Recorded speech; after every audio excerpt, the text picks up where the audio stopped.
Because of you, because of this team, our armed forces are more integrated and better prepared across domains. A truly joint force. Which is why, as a White Sox fan, I can overlook the fact that you love the Red Sox. Moreover, on a personal note, outside of your professional qualities, you are a good man. And I am grateful to have worked with you. And thank Ellen for allowing you to do this.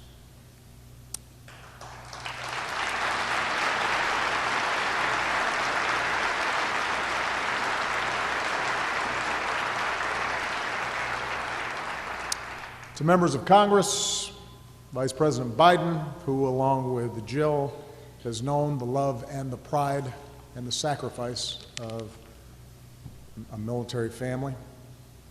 To Deputy Secretary of Work, service secretaries, distinguished guests, dedicated civilians from across the Defense Department, my national security team, most of all, our men and women in uniform. I thank you for this honor and for the warmth and respect that you've always shown me, the support that you've shown Michelle and our daughters during these past 8 years. And so, although I recognize that the formalities require me listening to praise directed in large part to me, I want to turn the tables. I am still Commander-in-Chief, and so I get to do what I want to do, and I want to thank you. Of all the privileges of this office, and there are many, I will miss Air Force One, I will miss Marine One. But I can stand before you today and say that there has been no greater privilege and no greater honor than serving as the Commander-in-Chief of the greatest military in the history of the world.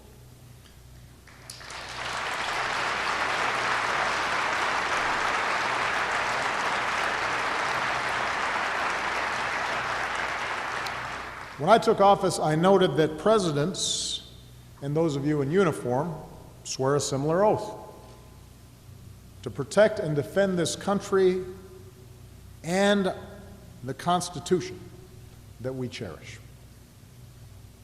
And by stepping forward and volunteering, by raising your right hand and taking that oath, each of you made a solemn pledge.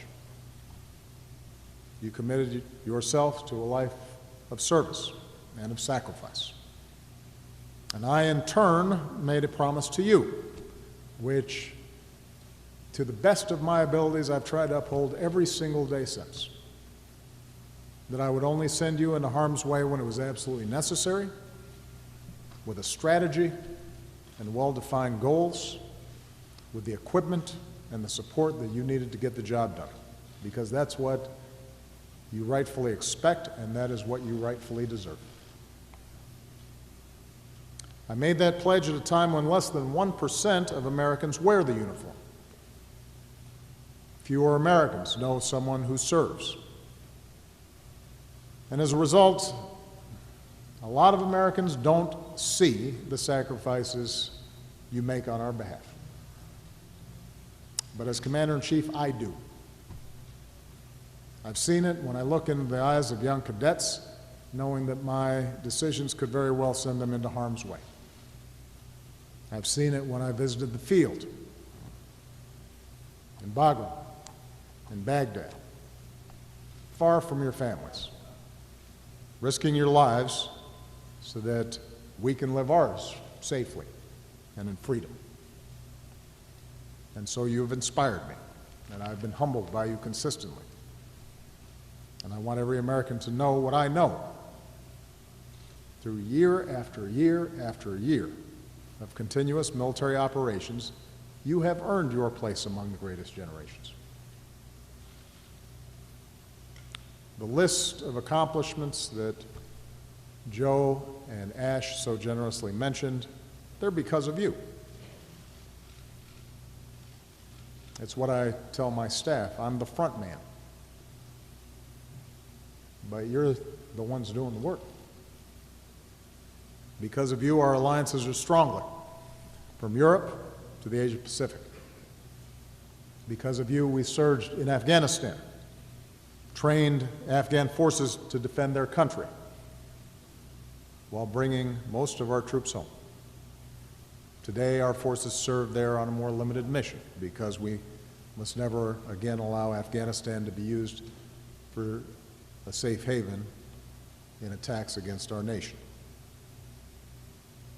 It's because of you, particularly our remarkable special forces, that the core al-Qaeda leadership that attacked us on 9/11 has been decimated. Countless terrorist leaders, including Osama bin Laden, are gone. From South Asia to Africa, we have forged partnerships to go after terrorists that threaten us. Because of you, we are leading the global coalition against ISIL.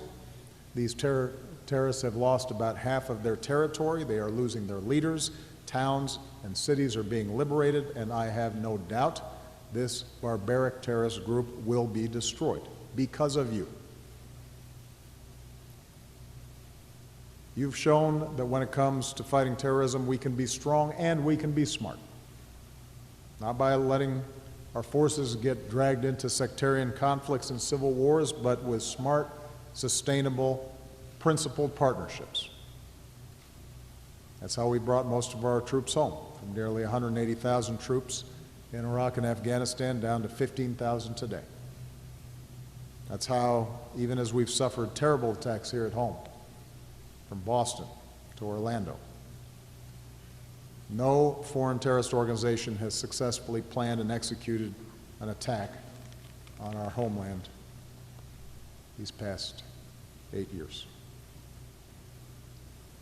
Because of you, the world has seen the awesome reach of American armed forces. In some of the first few weeks of my job, when Somali pirates took Captain Phillips, later on when they kidnapped Jessica Buchanan, it was you that went in, and you that risked everything, and you that brought these Americans home to their families. The world has seen your compassion to help you deliver in times of crisis, from an earthquake in Haiti to the tsunami in Japan. Think of Ebola and the countless lives this armed forces saved in West Africa. It was you that set up the architecture and set the example for the world's response. One woman in West Africa said, "We thanked God first, and then we thanked America second for caring about us." That's the difference you made. You continue to make in the lives of people around the world. As you know well, with service comes great sacrifice. And after 15 years of war, our wounded warriors bear the scars, both seen and unseen.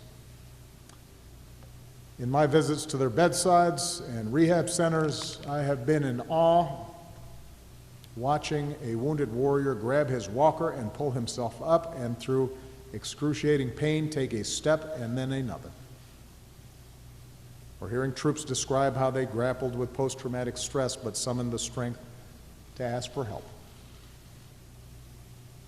As a military and as a nation, we have to keep supporting our resilient and incredibly strong wounded warriors as they learn to walk and run and heal, as they find new ways to keep serving our nation. They need to know that we still need your incredible talents.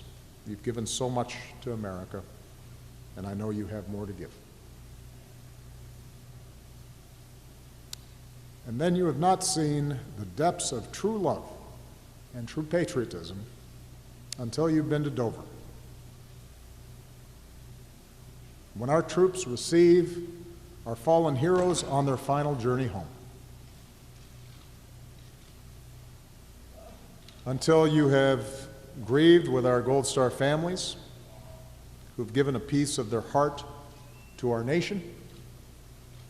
a son or a daughter, a father or mother, a husband or wife, a brother or a sister. Everyone a patriot. Every single one of these American families deserves the everlasting gratitude and support of our entire nation.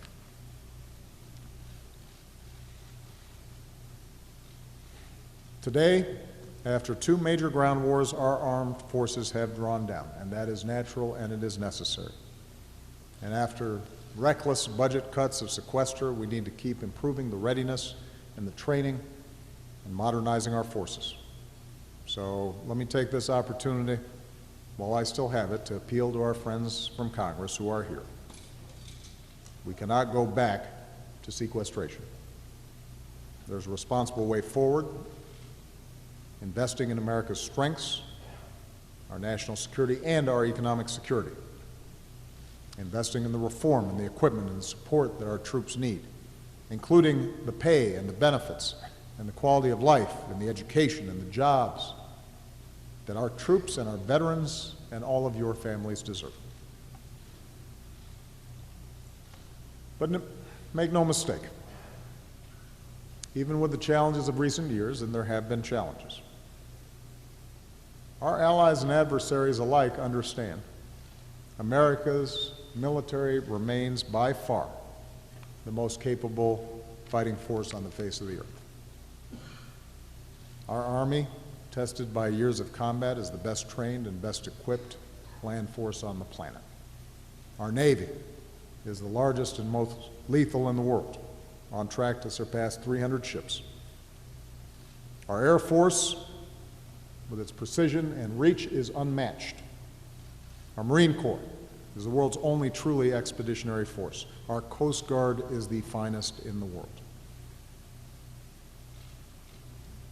And we're also the best because this military has come to welcome the talents of more of our fellow Americans. Service members can now serve the country they love without hiding who they are or who they love. All combat positions in our military are now open to women. And Joe Biden and I know that women are at least as strong as men. We're stronger for it. It's one of the reasons that our military stands apart as the most respected institution in our nation by a mile. The American people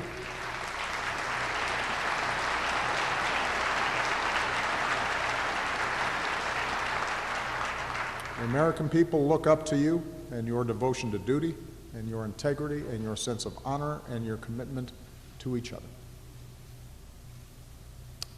One of my proudest achievements is that I have been able to, I think, communicate through the constant partisan haze, along with so many others, how special this institution is.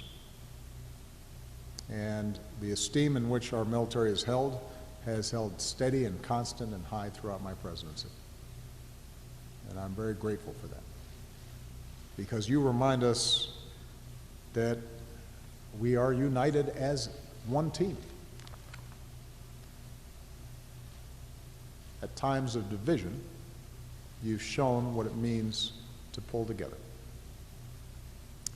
So my days as your Commander-in-Chief are coming to an end, and as I reflect on the challenges we have faced together and on those to come, I believe that one of the greatest tasks before our armed forces is to retain the high confidence that the American people rightly place in you. This is a responsibility not simply for those of you in uniform, but for those